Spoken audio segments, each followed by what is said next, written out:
in this new world that we're living in, I think more than ever before, people know that they need a way of communicating with their customers in the online space. You can't just rely on foot traffic to come in. You can't rely on many of the old marketing methods that have existed.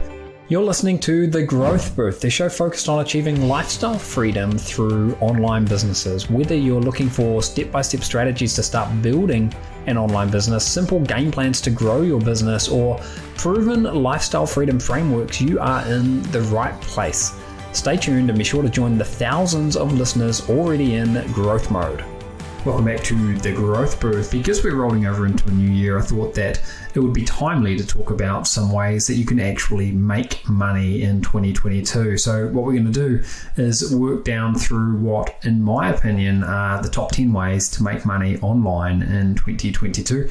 And if you stick around until the end, I will also include a bonus monetization method as well. So hopefully something interesting here for everyone. So starting at number 10. Print on demand. Print on demand is where you can sell products, normally physical products, via an e-commerce store of some kind, and you can essentially make customizable products. So you could be selling a coffee mug and you could have whatever message you want on it, or you could be selling a t-shirt and you could have whatever image or slogan or message that you want on it. So essentially it's a customizable form of dropshipping. It's great as a standalone business model if you want to build out a website around that, and you can plug into other marketplaces like Etsy in many cases as well. So it's not just about selling on your own store, but because you've got the ability to make genuinely customized products but still leverage dropshipping, so you don't need to buy inventory in advance, it gives you quite a lot of flexibility around being able to test different ideas that you may have. If you've got an existing audience around an existing brand, it's also a great way to potentially monetize that brand as well, because your audience is going to be interested in something, you know what that is. And if you've got a product or an idea that you could visually capture, if you like, and turn that into a print-on-demand product, then you might have an easy way to cash in with that. There are a wide range of different products. It's not just coffee mugs and t-shirts. I mean, you can do everything from books, phone cases, laptop bags, backpacks, shoes, wall art, basically anything that you can imagine that could have something printed on it. Can be done with print on demand these days. It's pretty exciting. And something else which is getting really exciting as well is just the 3D printers. So the ability to actually physically print something out. Now that doesn't fit perfectly into print on demand. It's a little more complex, but there are some pretty interesting businesses being built around that at the moment. So definitely a way that if you wanted to, you could make an extra $1,000 a week, couple of $1,000s a week per week throughout 2022. That's idea number 10 on the list. Now, number 9 on the list is selling on Etsy. So Etsy is, first of all, a huge marketplace. People, I think, oftentimes don't realize just how big Etsy is, but it's one of the biggest e-commerce marketplaces with something like 45 million buyers. They are active buyers. It's an active community. And it's a great place to sell your own creations, sell your own products. And in fact, print on demand, if I were to do print on demand, in addition to selling products through my own store, I would also sell them through the Etsy marketplace, because that's really tailored perfectly to that. So the big benefit and the big value of doing some kind of a selling on Etsy is that you're tapping into an enormous marketplace of buyers. So it's very much like a specialized version of Amazon, if you like, and you're tapping into that ecosystem. So there's huge upside there. All you need to do is come up with a product to sell, and there are thousands and thousands of different ideas. If you were to navigate over to Etsy.com, you'll just by browsing around, you'll see that there's a pretty wide range of different types of products that you can sell there. And just you can back into how much money you could make. So, if you're selling a product that's $40, you might get a $10 profit on each product. How many of them do you have to sell a day to be able to get to a point where you're making a decent amount of money? That's just one example. But Etsy, I think, is an interesting opportunity to explore in 2022. Coming in at number 8, I've got freelance services. So this is where you are trading your time, and for the most part, you're trading your time for dollars. It doesn't have to be that way though, because there's an opportunity to get into a bit of arbitrage whereby you win a job, you take on a freelancing job, but then you have someone else actually do the fulfillment. So what types of jobs can a freelancer do? You can do freelance writing, you can do graphic design, you can do data entry, you can do literally anything that you could imagine. Jobs that can be outsourced, expanding all the time, because we're getting into a world where there's this whole work at home culture and people expect to be able to do everything from the comfort of their own home. So I think this is a huge opportunity, not just in 2022, but in the years ahead as well. Some different examples that things I've outsourced recently include house renders. So we're building a studio in addition to our holiday home in New Zealand, and we've had the interiors and exteriors rendered. I had a fully qualified architect do that for me. I think she was in Serbia, charging about $15 an hour. That's much cheaper than I would pay to get the same kind of service through either New Zealand or the United States. But the quality of the service is fantastic. So this is an example of where it's potentially a win-win, because I don't know what $15 an hour is like in Serbia, but in places like Argentina, where I spend about half of my time, $15 an hour is not bad money. So to be able to earn that, the person in that country can make some decent money, but I also get a really good price. So house renders. I've also outsourced flight bookings and holiday preparation in the past as well. Specifically, I was flying to Tokyo, and it was complex because it was a long trip. It was I think 25 hours flight time or something crazy. Basically, the exact opposite to Argentina, the other side of the earth. So this was when I was in Argentina.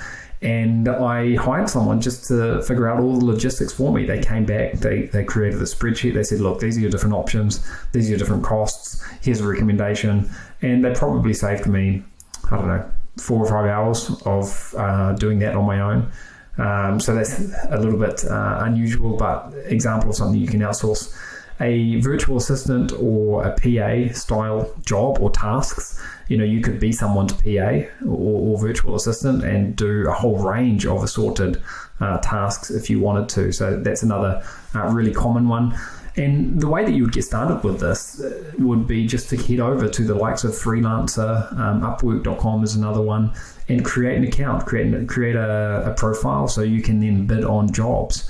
Now, just like anything, when you're getting started, you're not going to have a track record, you're not going to have any social reviews or anything, but that's fine. Do a few jobs, get a few jobs under your belt, and then you can start ramping up. And the way that you might get those jobs under your belt was just basically offering to do things way below what you eventually actually want to get paid per hour, but that'll allow you to at least build up a really good rating, and then you'll be able to start applying for jobs and getting paid what you deserve to get paid. So freelancing, I think it's a really interesting opportunity in 2022, and something that's only going to be growing in the years ahead. Number 7 on the list is Kindle and ebooks in general. The thing about Kindle is there's such a low barrier to entry. So you can get started and build an income stream on Kindle without needing to put much money or any money down whatsoever. So the barrier to entry is very low.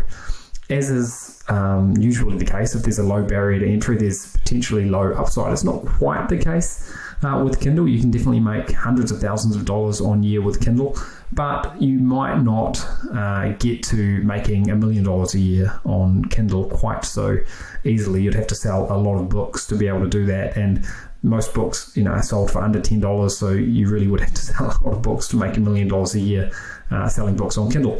However, that's not to say that you can't earn a really good living on Kindle. A few years ago, my wife and I, decided to launch a series of books on Kindle, and these were non-fiction books. They were in the travel space.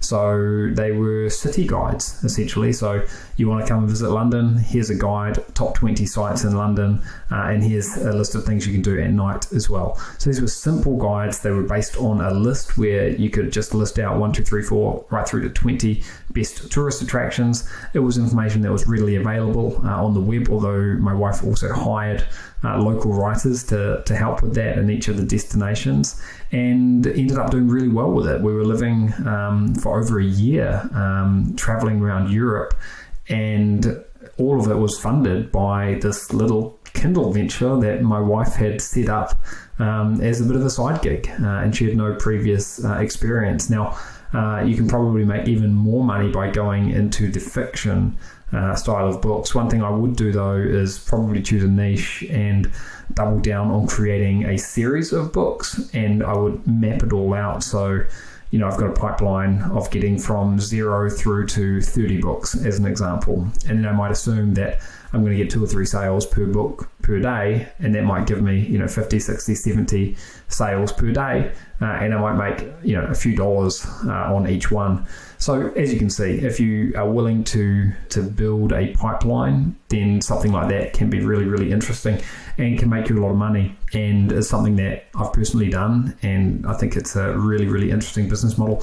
You also don't have to be the writer. It's very easy to pay someone else to do the writing. In fact, if I was going to get into Kindle, again, I definitely wouldn't be the writer. I would find experts. There are plenty of people that can write a lot better than me, and I would find an expert in the topic, and I'll just get them on the payroll and have them cranking out book after book after book. And with something like that, you can pay on a project basis. It doesn't have to be hourly. So you could pay an hourly rate, or you could say, look, I'm going to pay $200 for each book that you create, and these are the specifications. So for $2,000, you could have 10 publications, and they'll cost you $2,000, and you might be able to recoup that money in your first month. So lots of things to be excited about with Kindle and ebooks. Now, number 6 on the list as we get towards what I think is the best opportunity. Number 6 on the list is becoming a social media consultant. Not really just social media, although that's, I think, the easiest option, but becoming an online marketing consultant for small businesses. So in this new world that we're living in, I think more than ever before, people know that they need a way of communicating with their customers in the online space. You can't just rely on foot traffic to come in. You can't rely on many of the old marketing methods that have existed. So having that online presence and standing out, and just at least being on a par with the competition is really, really important. So small businesses, and they could be anything. It could be a local printing shop. It could be a restaurant. It could be a tourism operation of some kind. It could be a vineyard that wants people to come in. Anything at all. These local offline businesses are wanting help and support from experts who can help them get a better presence online. Now, the funny thing is they want help from experts, but you don't need to actually be an expert to be able to provide this kind of a service. There's a great opportunity here for sort of a service arbitrage, if you like, where you get the job because you've got the website, or you put the feelers out to find the customer. But then once you've got a customer, you can outsource the campaign, whatever that might be, to someone else. So, great example, I could reach out to, there's a lot of vineyards around where my holiday home is in New Zealand, and I could reach out to, probably in an hour, I could probably reach out to 20 or 30 local vineyards, send them an email, and offer them a social media service. Now, some of them would come back and probably want some more information, and eventually some people would want to do it. And I could offer them social media management of some kind. It could be $100 a month or something like that to provide some kind of social media presence. And I could then take that $100 a month, pay someone, a package deal to deliver this for me at $20 a month or something. So I could pocket the difference there, just good old-fashioned arbitrage, have an expert, someone else doing it for me without having to, do all the heavy lifting myself. Or if I really wanted to, I can do it myself. You don't need to be an expert. Even if you're doing it yourself, you just have to know a little bit more and be a little bit more capable than the person that you are doing the work for. And this is a great example of an industry where you can learn on the job. You can learn while you're getting paid. And in fact, this is one of the ways that both my business partner, Steve Clayton, and I got started out online. And it's an industry that is continuing to grow. In fact, we've got an entire piece of software all around this industry called NetBlaze, and you can check that out at netblaze.com. But what we offer at NetBlaze is a service through software that can help small businesses with a lot of their marketing requirements. Now, it can never replace a human, but it can go a decent stretch of the way.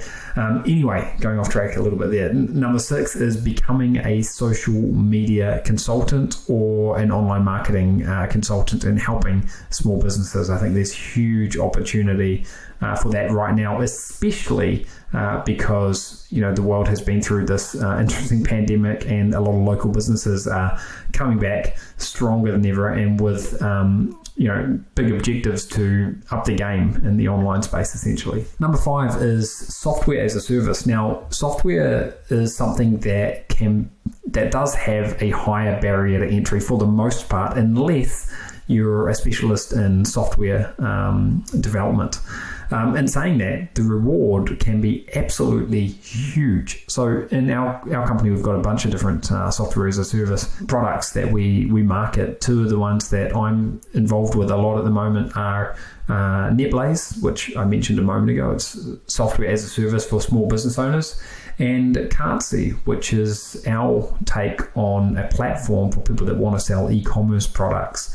Now, this, you could say, is competing with the likes of Shopify, although I would argue that Cartsy is much, much, much more specialized for people that are online entrepreneurs and want to sell via dropshipping on a range of platforms. Shopify have got so big that they really offer a run-of-the-mill sort of generalist solution, and their target market is as much offline businesses as online businesses. In fact, it's probably much more focused on offline businesses who want to have a presence online, whereas what we're doing at Cartsy is focused on the online entrepreneur who wants to build a dropshipping business or just sell their own products through their own store. These are examples of software as a service that we've put a lot of time and energy and development into, but the rewards can be very, very big.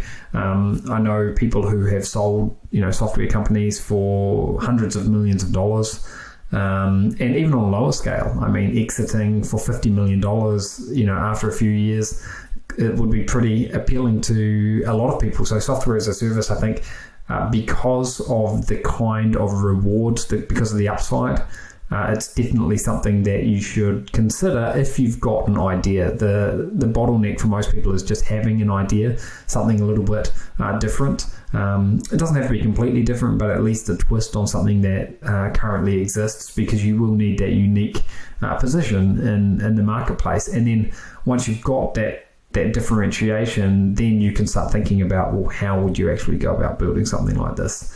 And what would it cost to hire developers and so on and so forth. So software as a service, something really interesting that we're going to continue focusing on in 2022. Number 4 on the list is information products. So by information products, I'm meaning online courses, I'm meaning workshops, anything digital that you can deliver as a training program, essentially. But it doesn't even have to be a training program. It could just be a digital product of some description, like a plugin or something that's a little bit differentiated to a software as a service. So it doesn't have to be difficult to create an info product. I think a lot of people overcomplicate it, or they've got a misconception that, oh my God, I'm going to have to create all these videos, I'm going to have to write hundreds of pages. It doesn't have to be like that.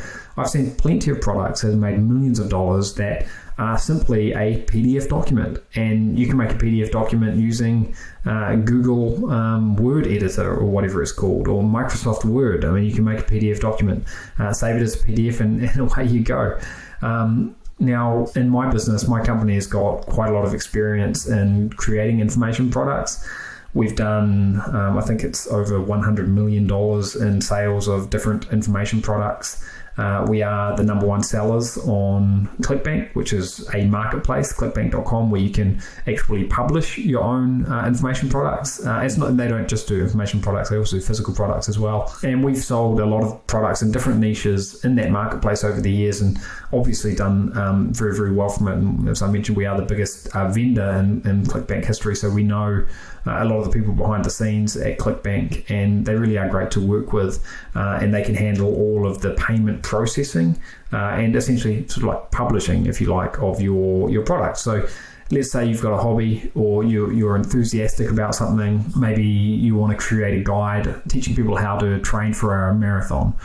So you write that up, you save it as a PDF or in whatever format it is, you publish it on a place like ClickBank, and then you can start selling it. And you can have an army of affiliates selling it for you as well if you want to. So there's something really, really interesting here. And also, you don't have to be an expert in the topic. You can always hire someone else to be that expert for you, and essentially sort of pay them to create the content, or even consider partnering with them, and they can partner the content, and you can bring other things to the table. So creating your own info product or course or digital product, huge upside in doing that. Great way to build a brand, and it's not as complicated as what most people would think. Number 3 on the list, and we're fast getting to number 1, but number 3 on the list is to sell physical products on Amazon. So this is still good, it still beats digging ditches, as we like to say. It sure as hell beats working for the man, in my opinion, and is something that is very accessible for the average Joe, regardless of where you are in the world. And I think every single one of our top 10 items here are things that you can do regardless of where you are in the world.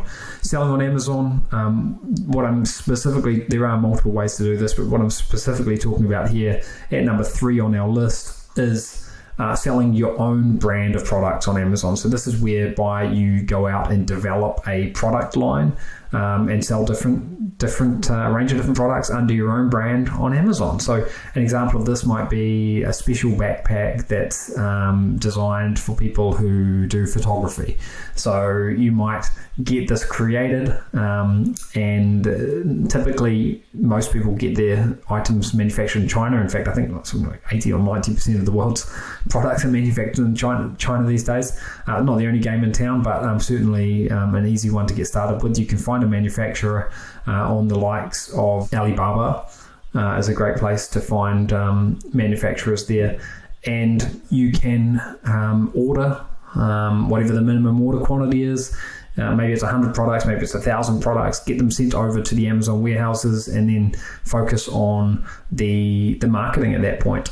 I think my biggest rule or biggest tip for selling on Amazon would be to make sure you understand your numbers. So Amazon will take a fee, and their fees, all said and done, somewhere come in at around about the 30% mark. So you don't want to be underestimating that.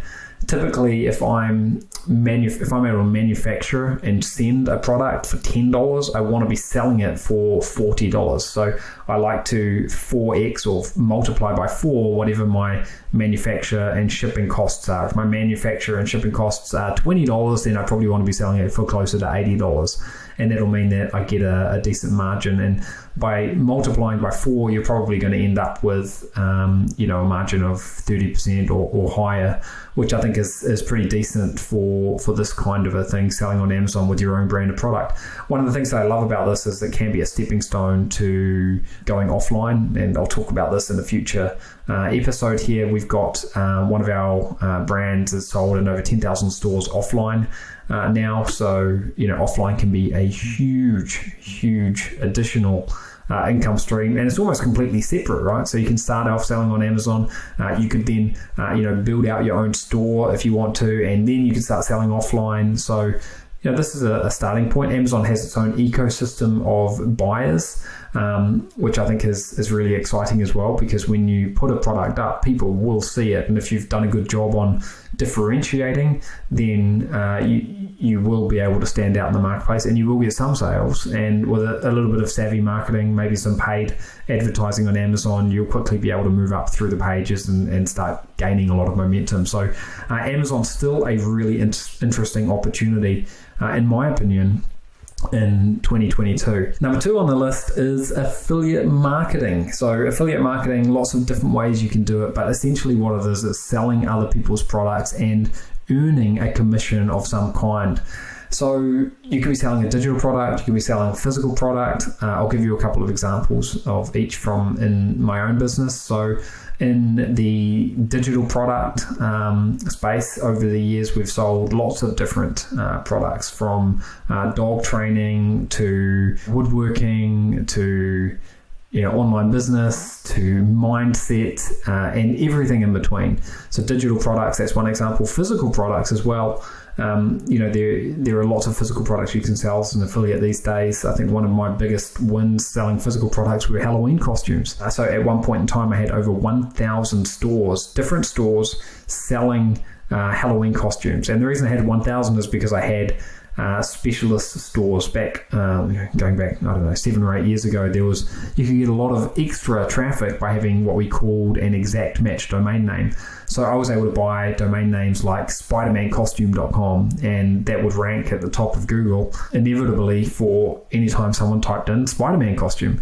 And then I'd have Spider-Man costumes for kids, for adults, for men, for women, and I would be able to do a lot of sales, and I made a lot of money through that, and ultimately sold my portfolio of Halloween websites. But Christmas as well.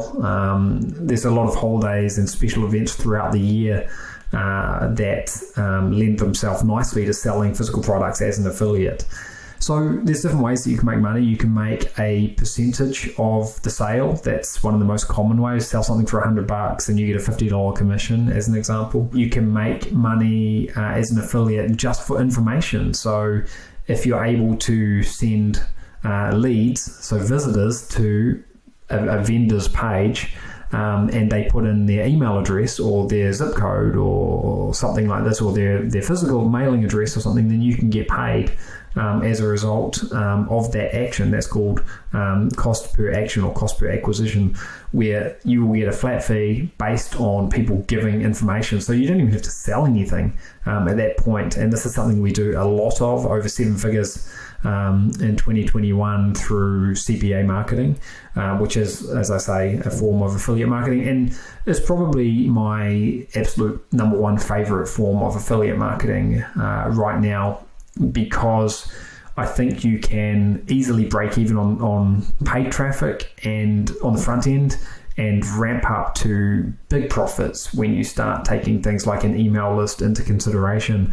In terms of lifestyle freedom, I think affiliate marketing, whatever shape it takes, is one of the best online businesses, just because once it's set up, you really don't have to do anything. You're not providing customer support, you're not dealing with suppliers, you're not dealing with anything. You've just got that traffic coming in, you're getting paid commissions, and that's where your responsibility ends. So still really, really exciting opportunity, affiliate marketing, and it keeps changing, but it's there constantly and it's not going anywhere. So affiliate marketing is an interesting one to consider in 2022. Now, the number one, in my opinion, without doubt, is dropship e-commerce. Now, the reason I think it's number one is because there's a way that you can do it now whereby you don't have to wait for products to be shipped in from China, as an example. So if you're selling in the United States, you can be selling products that are already in the United States. So you don't get stuck around supply chains and logistics and things like that, because you're selling products that are already in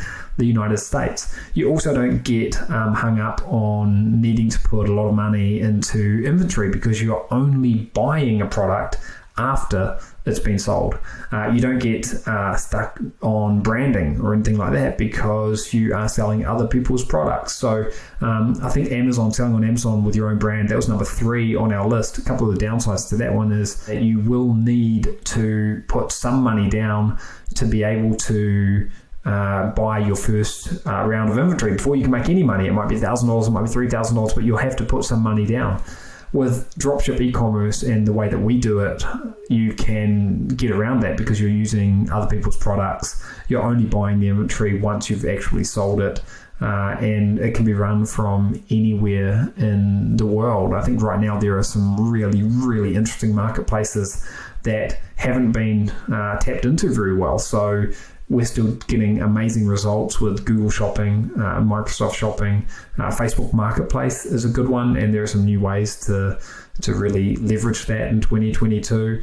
But then a whole range of other marketplaces as well below these ones, or in parallel with these ones. So think about Walmart. Walmart is absolutely exploding. Pinterest, huge opportunity here. And there are lots of other marketplaces as well. And not just marketplaces, but existing platforms that are looking at getting in on this e-commerce trend, and which, by the way, is a trend that's here to stay. So Facebook, for example, are doing a lot more around social selling. Same with Instagram. YouTube want a slice of the action. So it's a really, really exciting space where I see a lot of upside. And I think it's probably the easiest place for a newbie to get started because you don't have that much risk. It's easy to get your head around it. You do need a store, but that's something that can easily be solved. And I think it's just a really, really solid opportunity. Now, if you've been following us for a while, you'll know that we've had some training around how we do this called the Kibo Code, and you can find out more by going to thekibocode.com or by checking out a link or something that we'll provide somewhere around this podcast episode. But definitely by going to thekibocode.com, you can find out more about dropshipping, e-commerce, and our approach to that. Now, I did mention at the very beginning that there was a bonus monetization method, and this is something that we're actually doubling down on. It's pretty interesting, and it's YouTube. So starting a YouTube channel and monetization is actually the easy part. But by creating content, putting it out there regularly, you can very quickly start to build up an audience. And you don't need an audience of tens of thousands of followers to be able to make good money. You can make money just with 1,000 raving fans.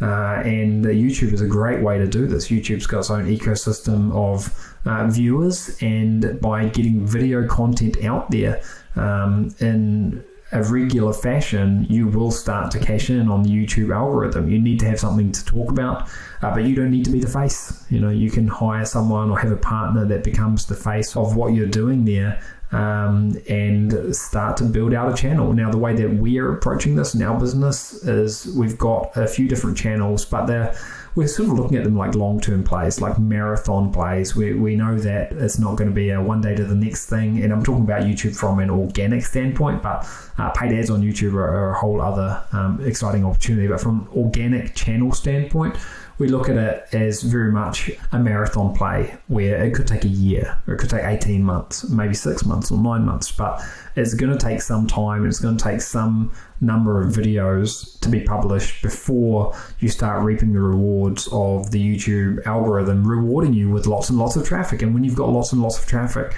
and lots of people watching your videos, again, monetization is the easy part. I know people that make tens of thousands of dollars per day just on the default Google ads that can appear on YouTube videos. So even if you don't have a product to sell, if you're getting viewers, you can make money. So I think this is pretty exciting, and we're doing this in a few quite diverse different niches, and maybe they won't all work, but maybe one of them kicks on and that could be $1 million a year business very, very easily. So you've got a bunch of different ways that you can make money online. I think the most important thing is to focus on just one or two of these to get started. Don't try to do a whole bunch of them. I do think that if you're getting started, e-commerce is a really great way to go. Affiliate marketing is also good.